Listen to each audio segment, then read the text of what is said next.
Alright, so we're going to go through the code that I wrote that works fairly well.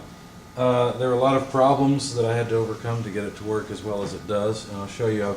The general strategy I've used is to write a bunch of small pieces of code that are used for particular purposes and then comment them out once I'm done using them. That way I can go back to them and use them again. So if you look in my loop area, for example, oh, and if you're watching this on video, please do yourself a favor and get the code, because you won't be able to see it very well on the screen, and I can point out, I've got some markers in the file to point out where everything is, and I'll mention those as we go.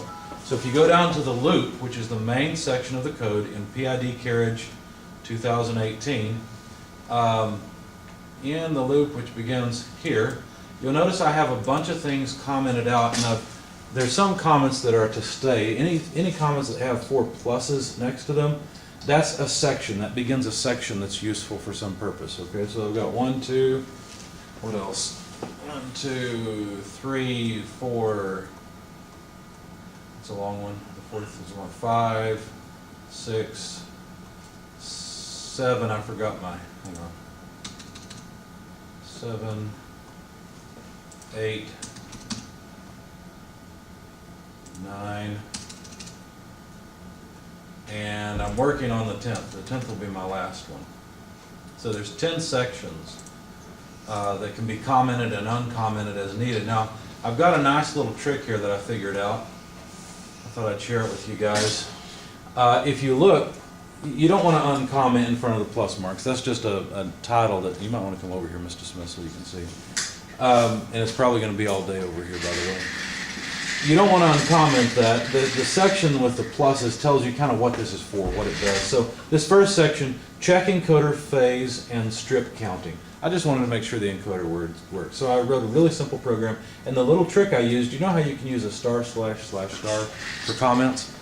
Well, when you want to uncomment that section, you have to remove the // and you usually have to remove the /*, unless you comment the /*.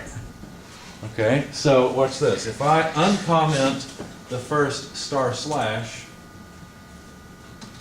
now the last /* is part of a comment, and all I got to do is go put a /* in there. It's kind of handy, saves you some time. You don't have to, especially when it gets long, then you don't have to go search for the other one. All right, so that's a quick hint. Okay, so the first thing I do is I printed the location right now. Now, I haven't shown you the routine that's actually keeping track of the location, but I'll show it to you in a moment. You guys will recognize it. It's just the phase A, phase B XOR code that we found. Okay, not very interesting. But anyway, so input is tracked essentially, and as I move the carriage along, the interrupt routines take care of updating input. Then I analog write the enable pin with 75. Now, why on earth did I do this? Well, I was having trouble, like most of you guys did, getting the encoder to be reliable, right? That was a problem, because you move it and it seems like you move it back and it's slightly off and it just keeps, you know, finally gets off farther and farther. It was a big pain, and I wanted to figure out why. Well, I had a couple of suspicions. One suspicion was that the outputs were open collector outputs, which need pull-up resistors. So I tried input pull-up in my definition of the pins, bringing in the 2 phases, and that didn't help. And I thought, well, those are 20K resistors, maybe I need 1K resistors. So I tried that. I even built a little doohickey here. It's just some wires that I could put in line so that I could have pull-up resistors on the 2 inputs. And by the way, my encoder is running at 3.3 volts. When I took this printer apart, before actually tearing it completely apart, I plugged it in with power and measured the voltage on the various points so I'd know what to run it at and know what was positive and what was ground and so on. I should have thought to tell you guys to do that, but I didn't think of it when we were tearing printers apart. Anyway, where was I? Oh, the pull-ups didn't help, and so I figured, well, it must be a noise problem. And I thought maybe the motor was causing too much noise, because one of the things that happened, I showed you guys that video of when I was in graduate school and we built a robot that went through the course. You remember that, the balanced? Okay, you may or may not remember. Anyway, we had a lot of trouble with it because we had logic circuits and we had this motor, the DC motor. It was very electrically noisy. What happens is when the motor turns, the contacts bounce on the motor shaft, basically on that what is it called? Commutator. Commutator, thank you. Bounces on the commutator and generates all kinds of sparks and interference that can play havoc with electrical circuits, with logic circuits that need consistent voltages. So I thought maybe that's what was happening. What I learned there is that we just ended up separating our power sources. The power source of the motor was separate from the power source of the logic. That took care of it. We tried a capacitor before that. We tried a big, heavy capacitor. Blew the heck out of that capacitor. It just exploded. So we thought, that's not going to work. Anyway, so I thought maybe this motor was a little bit noisy, but since Hewlett-Packard was able to deal with it, I thought maybe they had circuitry that I hadn't noticed that was filtering out the motor. So I looked online and found a recommendation of using ceramic capacitors because they're bipolar, about 0.1 microfarad. So I went down to my room of junk downstairs and found some 0.1 microfarad capacitors. And what I did, if you think about the two poles of the motor, what was recommended is that you put a capacitor across the two poles and one from each pole to the body of the motor. And so I did that. Didn't make all that much difference. Didn't help. And so then I realized that I was using a switching power supply, which also generates a whole lot of noise. And I had set it right behind the darn thing. As soon as I moved that far away, my encoder became pretty much rock solid. So I lose a couple counts every now and then, I think, but I can't prove that. In any case, it was a whole lot better. Now, the program I just tried to run before I started the camera did not work. So it could be that even the computer or the monitor or something is interfering with it. So what I'd really need to do is shield these wires that are running to the encoder. And of course, when Hewlett-Packard built this, they may have had a metal shield over this that I wasn't thinking about as I took it off, but I really didn't see anything. So I don't know how they got away. Well, I guess if I set that power supply close to the printer, it might not work. Who knows? I'm sure they're using more advanced techniques than I know anyway to make their... Because, you know, you think about it, you're going to sell these printers for next to nothing by comparison to what you'd think it would cost to make one. So they have to be cheap. They have to be practically garbage. So you can't put the best motors in that have the least noise. You can't do all sorts of things. You have to basically fix everything in software and just be a software genius. Anyway, I'm not.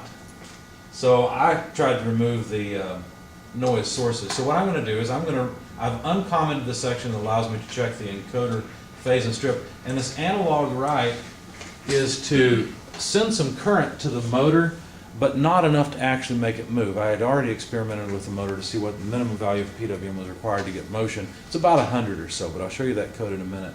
So I set it to 75, a little bit below, but still a pretty good amount of current. And I just flip the direction back and forth every time. Because think about this loop. It's going around. The rest of this is a comment, so it's just looping and doing this over and over again. Okay. So it's serial prints input to tell me what the encoder is reading in numbers. And then make sure, I should have put this outside, but it didn't matter that it's inside. It's just redundant. But I am flipping the direction of the motor over and over. That way I generate plenty of electrical noise from the motor. Okay, so that's why I put those in. So let's download and run this. Oh, by the way, the ISR, you'll recognize it, but just for the sake of the video, if you're wondering about, no, it's not the ISR. We don't need that yet. We need the exclusive OR code. Here we go. So here's the do encoder A and do encoder B functions that you guys are familiar with. And of course, I'm attaching them to interrupts on pins 2 and 3 because those are the only pins on the Arduino you can interrupt. So let's download this and run it.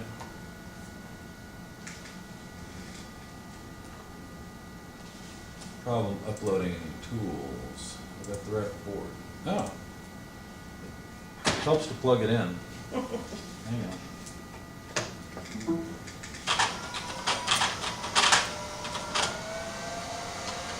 There we go.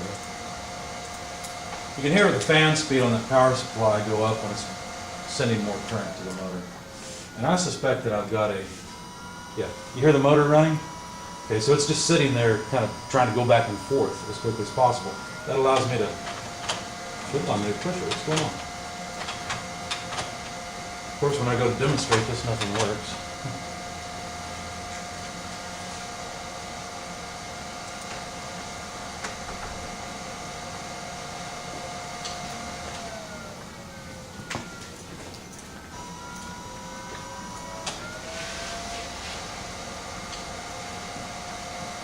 I got something else uncommented. Oh, I know what else is on, and I know why it's not working. Yeah. Let me talk over this power supply. This internet service routine, or interrupt service routine, I almost pointed out, is where I put the, I've got a timer-based interrupt for doing the calculations for the PID loop. It's actually active right now because I forgot to turn it off. And in this loop, that's where I actually turn on the motor to actually send the output to the motor, okay? That worked out pretty well. I forgot to turn it off right there. Set mode automatic. But I'm going to do it a little more cleanly. Instead, I'll just put it here in the code and turn it to main. So I want to turn off the PID control because you can't have two things controlling the motor at the same time. That doesn't make any sense.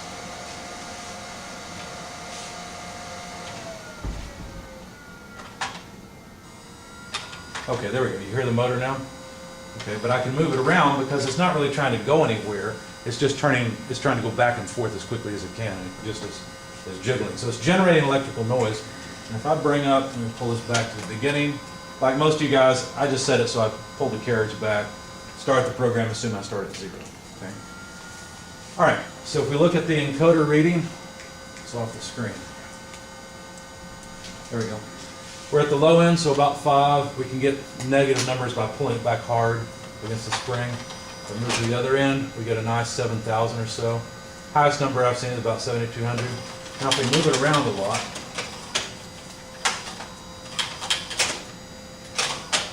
we're getting pretty good results. Even with the motor on and generating some electrical noise. Now if I bring the power supply over here, let's see if I can get it to Yeah, upset. See? Not even moving, it's going crazy. So that power supply was causing me all kinds of headaches. Once I figured out that that was a source of noise, it helped a lot. But you see how valuable just a little bitty simple piece of test code is. Right? It allows you to do things like that and find out what's going on. So now we're back to the, well, hang on. I was going to say we're back to the rock solid encoder, but it looks like we're not. Your body actually conducted something when you touched it. Yeah, I'm also having a little bit of trouble with these wires. If the wires don't maintain contact, what can happen is it can see that as a transition. And so I have to be careful about that. I should have done a better job with these wires. I probably should have soldered them in place, and that would eliminate some of it. Yep, it's not happy now. It was happy a minute ago.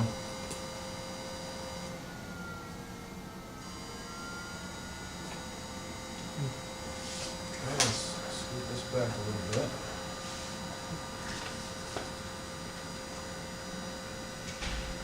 And it's one particular pin that gives me more trouble than the other.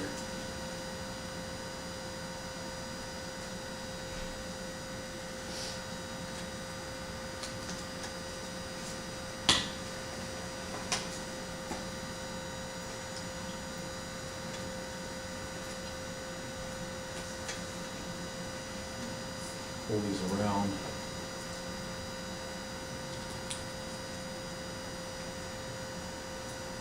Okay, let's see, pin 2, pin 3. What do we have? I'm still having the issue.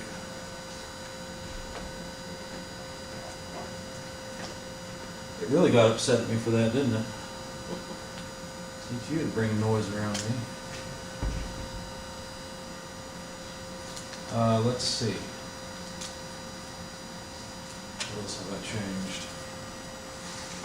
How many volts are you pulling up the power supply? 12 volt power supply. I'm gonna try a different one. No, I've got it set up for 12 volts. Okay. And I know I can make this one work. It's just a matter of figuring out what's causing the interference.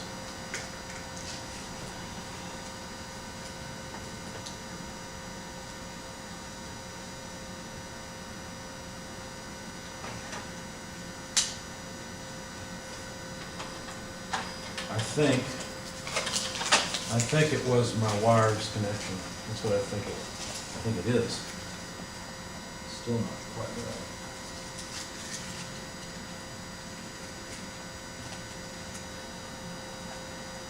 I shouldn't have tempted fate a moment ago.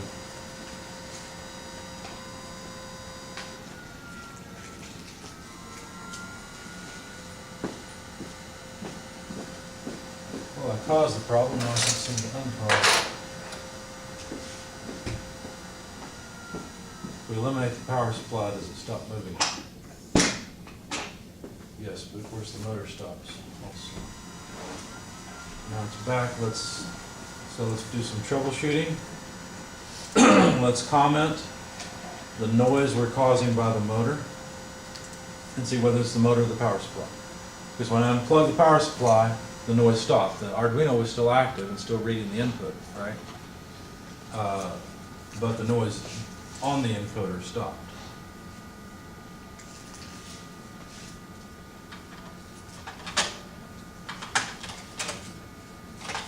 So the numbers are not going crazy now, which suggests to me that it was motor noise causing the problem.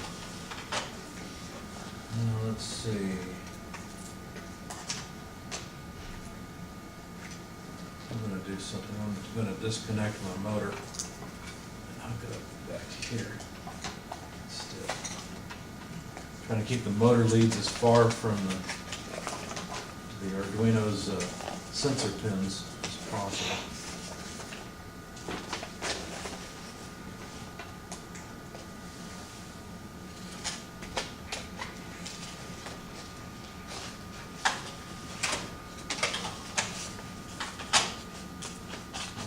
Mess with the wires. They seem to be okay now. Let's see. Oh, I commented out the motor.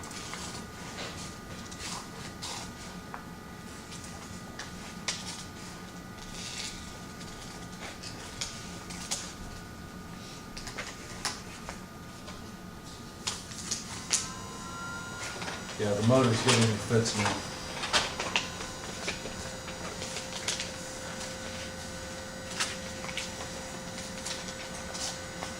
Let's see.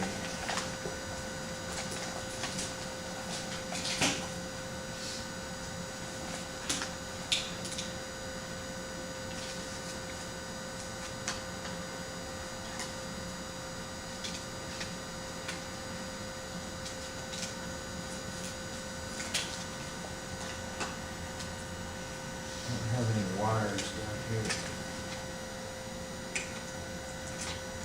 No.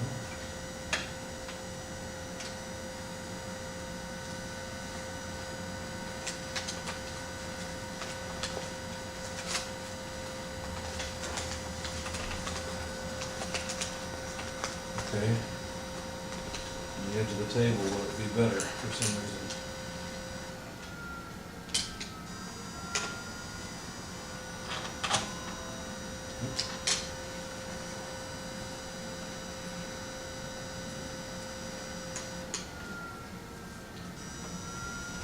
And unless I get the encoder to work, everything else is pretty much pointless, right?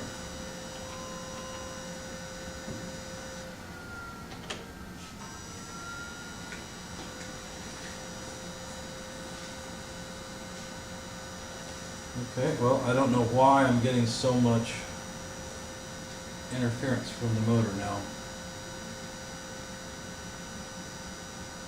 I wrote the bulk of this code yesterday with the motor active test in it and didn't have this problem. But at least I know the source of the problem. I can solve it. One of the things that was suggested was to twist some of the leads, so I'm going to try that next. I'm going to twist the motor leads, and also, interestingly enough, Hewlett-Packard included this little ferrule on the end of it, which is supposed to help eliminate noise. I left it on. Of course, when I twist these wires, it's going to make them shorter. Let's see if that helps me at all. How much trouble did you guys have with noise? Or do you suspect maybe you had trouble with noise and had no idea that's what the problem was? I haven't seen any evidence of noise interfering with the program. I was pretty fortunate.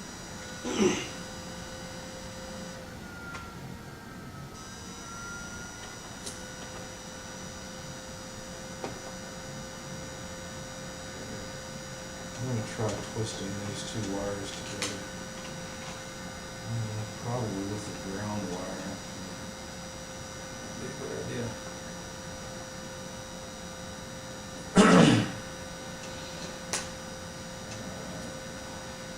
don't know if braiding or just twisting would be best. I'm going to try a braid because if I twist these wires, I'm afraid mechanically the connector won't be able to take it. I've got the wires soldered to the old, Ribbon. no, not to the ribbon. It was hard to solder to the ribbon. I gave up on that pretty quickly. I've got them soldered to the,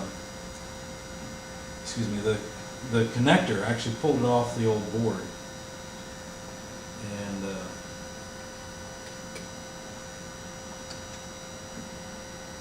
in order to make it strong, I had to hot melt glue the wires on them.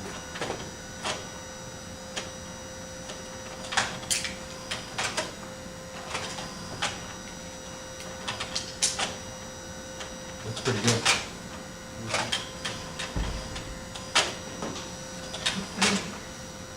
Okay. Well, we seem to have a, well, no, it just jumped a little bit. Well, maybe the carriage moved a little bit. Okay. Yeah, I'm okay with it. It looks pretty good. Okay. Suggestions, questions, comments? Pull your actual Arduino cable up onto the desk. Think that'll make a Away difference? from you.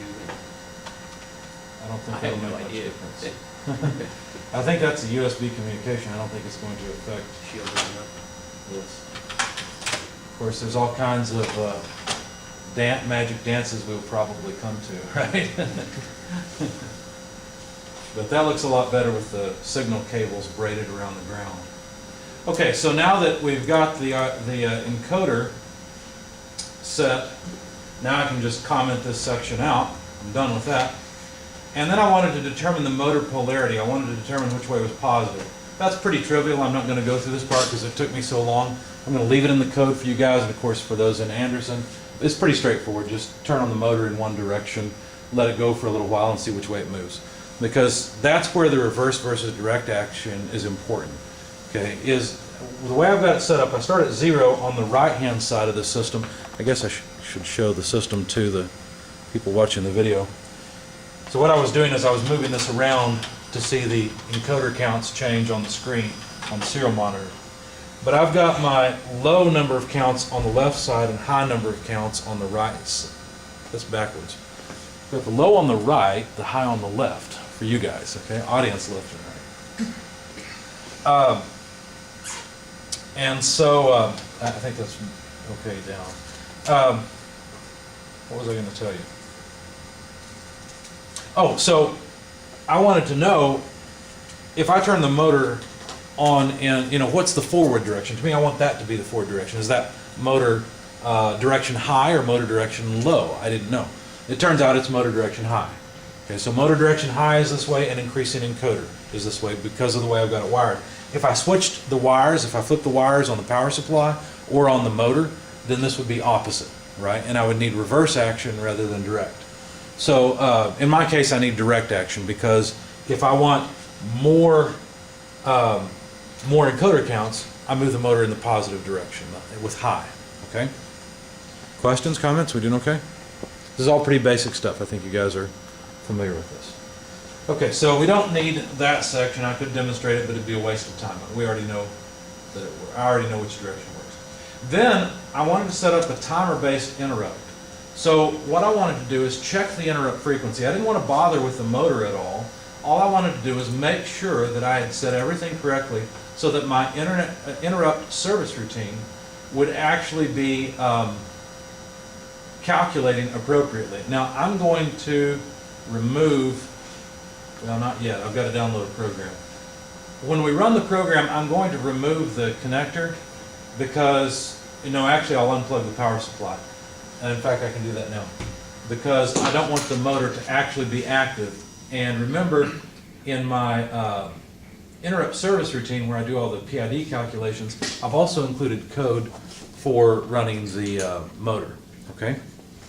We'll take a quick break here in just a moment because I want to get through a certain amount, and then I've got something else I've got to do, and then I'll come back and we'll continue.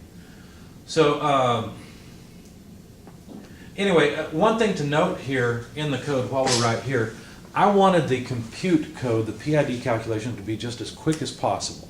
I didn't want to spend much time in this because I thought it would be best to do this code, to run the PID loop calculation about 1,000 times every second. That may seem excessive, but I know that this carriage can move from one side to the other over 7,000 counts in less than a second. So if my PID loop is not keeping up with that, if my PID loop is really slow, it won't be able to control the carriage very well. So 100 hertz sounded too slow to me, so I went with 1,000. 10,000 sounded excessive. I think the Arduino would be spending all of its time in this loop if I did that. I didn't measure the amount of time that it takes to run this loop. It's mainly calculations, which are quick, but the analog writes cost a little bit, not as much as you might think. Digital writes were what cost the most.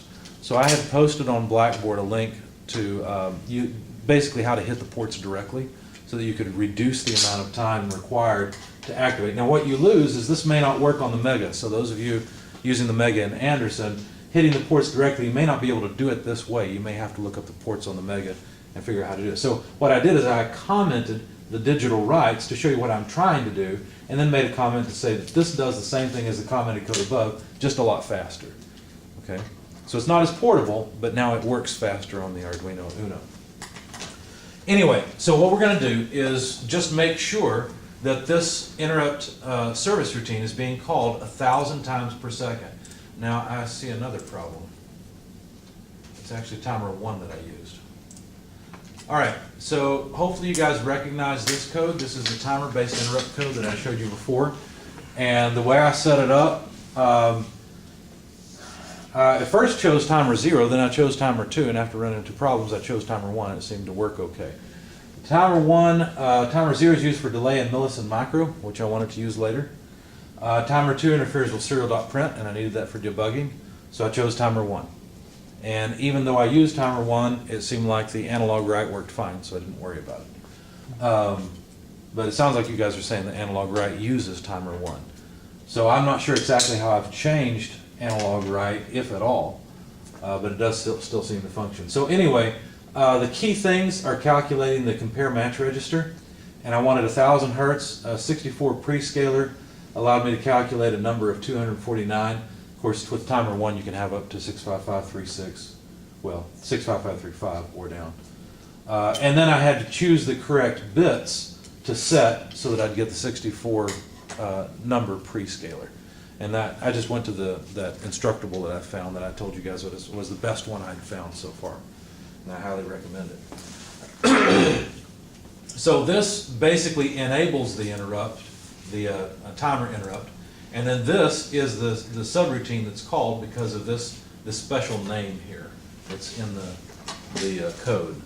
I don't understand exactly why that works. I just know that by setting up that timer, if I put this vector in here, this subroutine will be called every time that timer, the alarm goes off basically. This is what wakes up 1,000 times every second. So anyway, if we uncomment the code, I've already done that. Yeah, check interrupt frequency. Now, done equals 0. I needed something to tell me once the interrupt was done and had been called. Does that make sense? Okay, so what I did is I included a variable that is really not needed, so I commented it out for regular operation. I guess I could have used my trick here too. There. Basically, whenever the interrupt service routine is done, it sets done to 1. But I've already set done to 0, and I'm just waiting to see when done goes. Well, I'm waiting until done goes to 1 or something that's not 0. So what I'm doing here is I'm saying while done is 0, do nothing. Now, one bug I had is that I didn't realize with the while loop, you have to put curly brackets after it. Otherwise, the compiler will complain, even if you're not doing anything. So I put those after. So basically, once that interrupt service routine is called, because the alarm has gone off, it will set done equal to 1, and that'll break us out of this while loop. And then I'll say, okay, start. In other words, right now, when we started, timing equals micro. So let's look at the clock right now. Remember that time. Set done back to 0, so that the next time that the ISR is called, I'm waiting for it. As soon as it's called, it sets done back to 1, and I say, okay, finish. So it's kind of like setting a stopwatch. Y'all notice the time now, notice the time afterward, and then Since macros could possibly overrun, which is probably not gonna happen, but just in case, I said if finish is greater than start, to make sure that it hadn't overrun, then serial print the difference between finish and start, wait for a half second, do the whole thing again. Because I didn't want to print to the serial monitor, super fast. I just wanted to print to it every